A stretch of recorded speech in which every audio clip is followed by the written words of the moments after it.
This video was brought to you by Greenman Gaming. Click the link below if you want to see some amazing deals on some amazing games.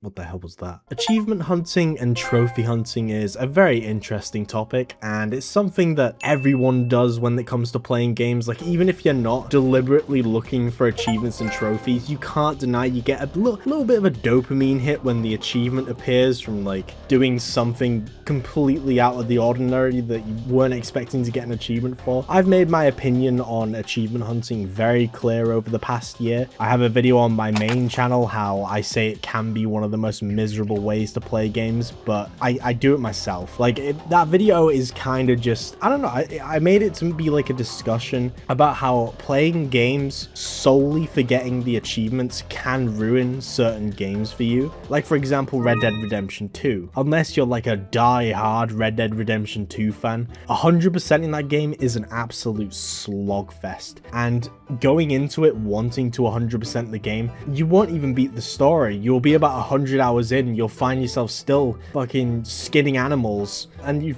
would have only just started chapter 3. It really is strange how different achievements can feel in certain games. Like, obviously there's so many different games that are different genres, you play them in completely different ways, but you can really tell when developers care about achievements and when they just throw them in, because I'm pretty sure you can't have a PlayStation game now without trophies. Like, you can't sell the game on the PlayStation Store without like at least a few trophies, and that's why there's so many slop games on PSN and easy platinums, like that Mayo game. Does anyone remember the Mayo game where you like click mayonnaise and it was like infamous for being the easiest platinum trophy you could ever get? Regardless, it can swing both ways. Achievements can be infamously frustrating to the point where you just want to close the game and never open it ever again, and they can also be ridiculously easy to the point where it's just kind of boring. You need a good middle ground, you know. You need games like, well, just any Resident Evil really, or I don't know, like Sunset Overdrive. I really enjoyed 100%ing that. Or even Ratchet and Clank Rift Apart. Like, that game is easy to 100%, but it does require you to engage with everything in the game, but not to like an obsessive degree, if that makes sense. Like in the old Ratchet and Clank games, you had to level up every single weapon to like the maximum level, which required a New Game Plus playthrough, and it was extremely tedious. And don't get me started on the 1 million bolts achievement on Ratchet and Clank 1. I did that one, and fuck that trophy, man. I had to leave my PS3 on overnight. But the way I measure games on whether or not they're worth 100%ing is, well, there's a few factors. Obviously, if it's fun, and also if it's exploitable. Now, here's an example. I'm not talking about like a third-party thing like Steam Achievement Manager. In my eyes, that is fully cheating. That is just, you shouldn't even be achievement hunting at that point. That is just fully, you've just cheated. Like, what's the point in doing that? What I'm talking about is if there's ways in the game itself that doesn't require any third-party downloads or modding that you can use to your advantage to get achievement. For example, Resident Evil Village. I spoke about that in one of my 100% videos, the one that was about miserable 100%, or I think it was games I can't bring myself to 100%. Well, update, I've 100%ed it now. And that's because there was someone who came in clutch in the comment section and mentioned how you can get the Mercenaries achievement. If you don't know what Mercenaries is, it's that arcade game mode. You need to get an S rank on every level. But basically, the comment said you can get that achievement playing as the DLC characters. And that just completely changed everything. I went into that shit as Lady Dimitrescu, you know, the big vampire lady. And she has a one-shot throttle choke attack, like a choke slam, and it was the easiest achievement ever. If you've given up on Village because of the Mercenaries S rank achievement, you can do it. Just play as Lady D and just do the choke slam attack on every enemy you can, and then you can build it up a bit, and then you get a chair and you can just throw the chair and it almost one-shots every enemy. I actually ended up getting a triple S rank as her on the last level, so yeah, it is piss easy.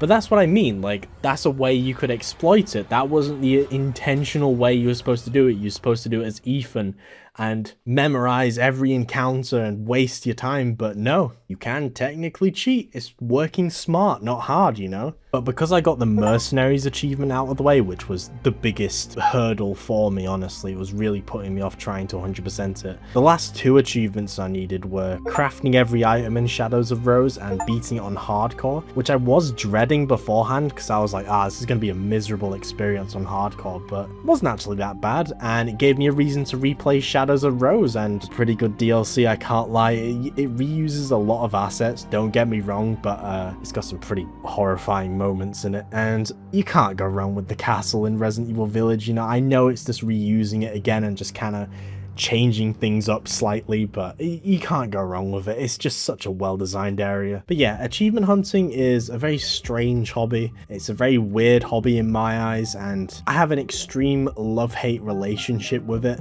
And yeah, I just thought it'd be interesting to talk about, you know, my views on doing it, like how I see whether or not a game is actually worth 100%ing or not. But the main thing for me when it comes to it is the fun factor. If it's fun getting the 100%, or even if it's relaxing, you know, there are some open world games where you can just chill out, put on a show on your second monitor, which is an alien concept to a lot of people for some reason, and just, I don't know, just watch a show while you get all the collectibles or something. Sometimes it can be quite relaxing, but not when it takes the piss. Not when it's like, get 8 billion Korok seeds like on Breath of the Wild. Thank God the Switch doesn't have achievements, genuinely, because that would just be awful. Fuck that. Why is that even a thing? But yeah, I thought it would be interesting to talk about this because quite a lot of you have come from my 100% videos talking about games that I loved 100%ing, games that I hated 100%ing, and games that I gave up 100%ing. Let me know in the comments what factors you use to determine whether or not it's worth 100%ing a game. It's obviously going to be different for everyone, and I would absolutely love to know what it is for you. But now, let's talk about Green Man Gaming. If you are interested in getting any of the games that I talked about today, Green Man Gaming has you covered. They recently did a sale on The Evil Within. You could get it for like £3, which is absolutely insane. They do very frequent discounts that are just definitely worth your time and money. It's my go-to place to get a lot of games for PC because of their frequent sales and the fact they do extra discounts on games. They try and match Steam discounts, but you know, take a bit more off. You know, they're a bit cheeky like that. They also do it for brand new games that haven't even come out yet. They give you a discount on them as well. It's definitely worth checking out if you're looking for some new games to 100%. But yeah, thank you all so much for watching, and this video wouldn't have been possible without my Patreon supporters. That being Nintendo Pro, Profit, Pitstab, Bouncer Storm Productions, and Daniel Levchenko. And a huge thank you to my channel members who just keep growing and growing. There are so many of you now. Those people being Shake the Heavens, I'm Diskinserted, I think I said that right?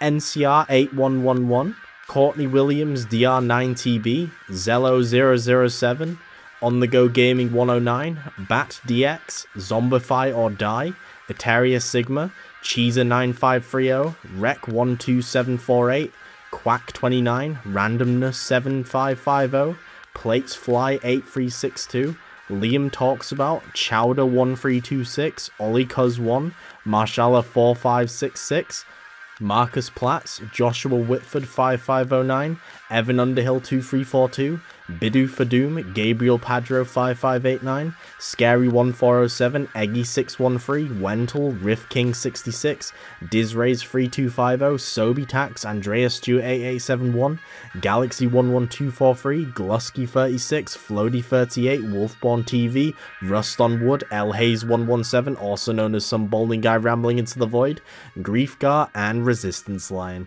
Thank you guys so much for supporting me. I'm trying so hard to be able to say your names faster, but it is a struggle, goddamn. But yeah, thank you guys so much, and I will see you all in the next video.